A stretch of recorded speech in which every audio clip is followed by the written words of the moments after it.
My name's Marvin Gaye Chetwynd. I'm in a group show that's called The List, and I have two pieces of work. One of them's a film and one of them was a live performance.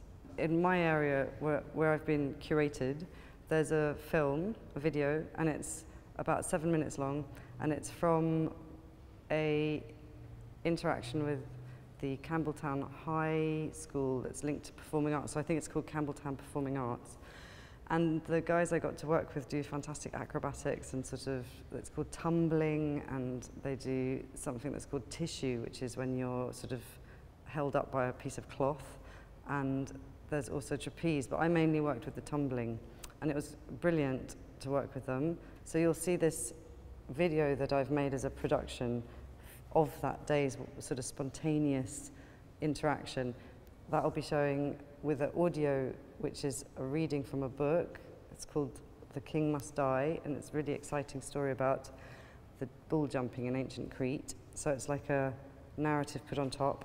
And then there'll also be little bits and pieces of the performance left over, like the set and the costumes. So there'll be a little bit of a taste of what happened in sort of real textual essence in front of you.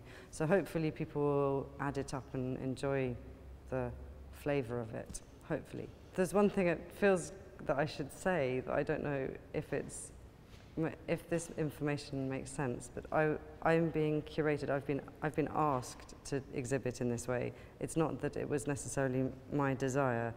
I was interested to be drawn out by the curator, to be asked to make a film or video, and also to do a live performance. So the way that I'm being put in the exhibition, it's not necessarily come from me exactly, but I'm happy to be drawn out and to be curated, as it were. So it's all been a good experience. The relationship between the live work that happened and the film, it's not that it's how I would insist on working. It's not necessarily even how I normally work. It's that I'm being encouraged for this exhibition to represent myself in a film that I made specially before, and I've used some subject matter in that film that's very romantic and glamorous subject matter. It's about a time that's almost mythical, and I've brought that sort of exciting narrative hopefully to life, and parts of that narrative I continued through into the live performance, but I also brought in a completely contradictory piece of culture, like a different, totally different sort of feel or energy. It's quite a depressing psychological thriller novel next to a very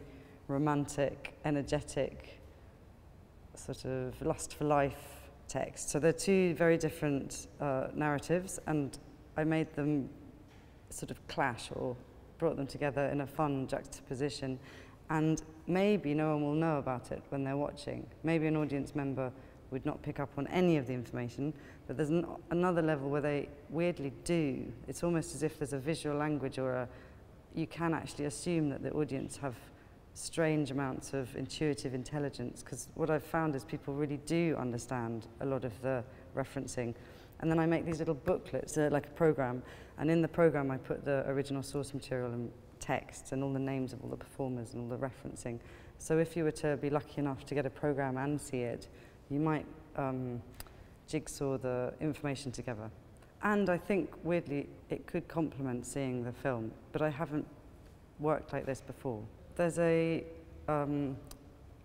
premise or an agenda that I've had now for since 2009, so a while, where I've tried to make a film, what would be considered a film in its own right, alongside all the live events I make. So I've been making live performances which are completely gestural and spontaneous, and it's very natural to me, and it's very natural to me to not have an end product.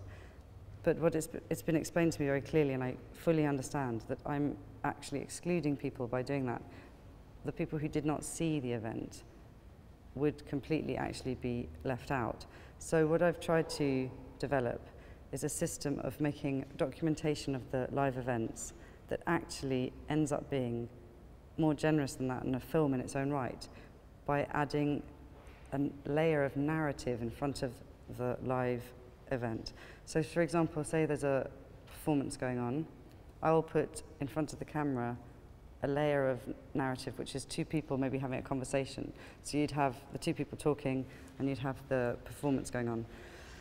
Every performance, I add it up, and over a period of 6 months to a year, I end up with a plot arch and an actual narrative that fits into a half-hour program. And it's been really successful because when it's exhibited in galleries and audiences come to see the video, they feel happy and included because the video is made for them. It's not just watching a documentation of an event that happened and is just a fly on the wall or just somehow seems divorced from their experience. So it seems to be very successful, and it seems to be, I'm encouraged to work in this way. The other reason it's successful is I can't make intimate live events all the time, and if you're to cope with the demand of museum audiences, which is being open from 10 a.m. till 6, 5 days a week or something, I couldn't meet that. I would find it stressful. It would be a paradox. You couldn't do some natural, gestural live event that's generous for that amount of time. So to make these films seems very much the solution at the moment. And then to go back quickly to what you're asking me was that I've been encouraged to make a video, but also the live performance. So it's actually very helpful to me to try to make some of this ongoing film as well as make a live event.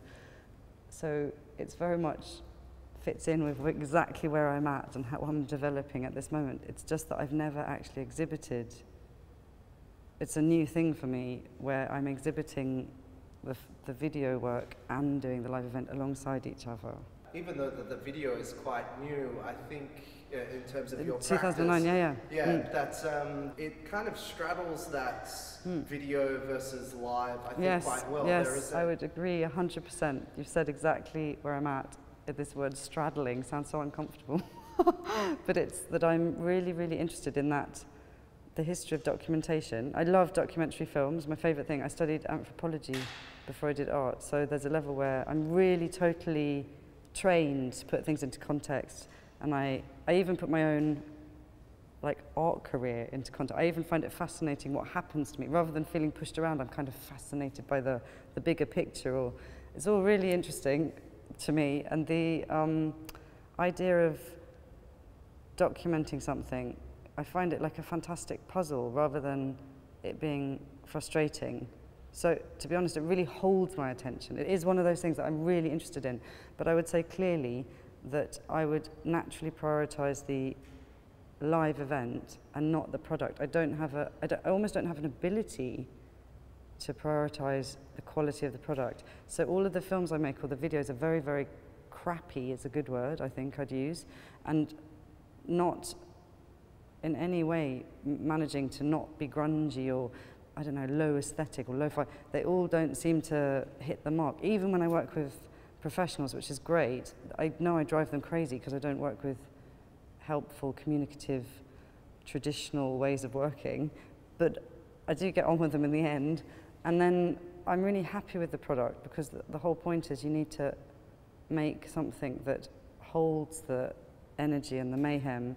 And I've talked about it many times. I feel a bit embarrassed always talking about it, but the Marx Brothers are my kind of complete model or heroes because they worked with vaudeville and all of the live, crazily, excitingly gestural sort of slapstick moment, but they managed to get a lot of their irreverent, shocking, humor and it's very,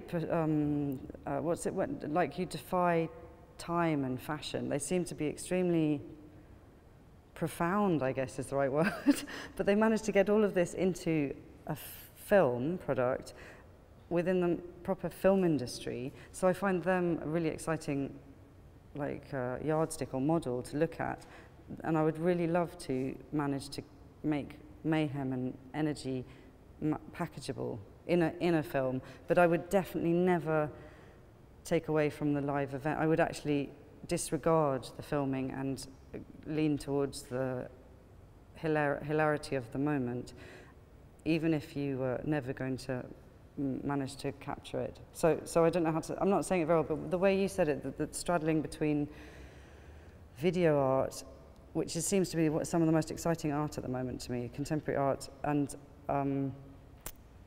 making the purity of like art that's just literally from freakouts or mayhem managed to be more robust and exist within art discourse. It's really exactly where I'm at. I'm into it. It's an interesting thing to sort of, I guess, as a performance maker to sort of think about, or someone who works in live art quite a lot, is you've got the opportunity to force people's perspective in certain ways and to pick up on detail that they might not pick up on in the chaos of an environment like that. Could you talk a little bit about maybe some of the challenges but also the advantages of using video to document? I studied this brilliant course on documentary film at this college called SOAS in London when I was doing anthropology, and it's exactly that you can't be naive about the bias of the camera. You can't be naive. You could never think that there was a way to communicate that did not have an agenda. So I fall on the side that thinks that it's better to have a clear bias, because then at least everyone can recognize what the hell you're hammering home and accept you for what you're trying to communicate.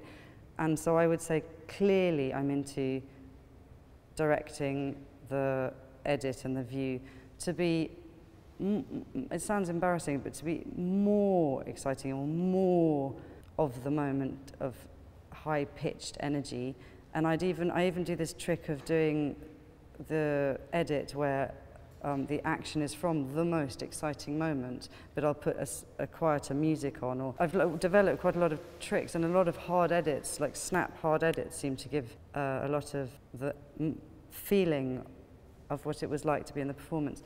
Because the thing I would say is there are long, boring times often, or moments where people are perplexed, but then the jolt of when they get it is very exciting, and that's hard to communicate in a video unless you direct it. And I think it's worth it, to be honest with you. It sounds like I'm very good at only doing PR for myself, or like bigging myself up, but the truth is the performances are actually about that. They're about morale and about letting go and feeling inspired and feeling naturally high and feeling bonded. All these kind of quite exciting, fun subject matters. So how else would you make the video than exciting, fun, like uplifting, sensational? To some extent, it's got to have that in it. Yeah.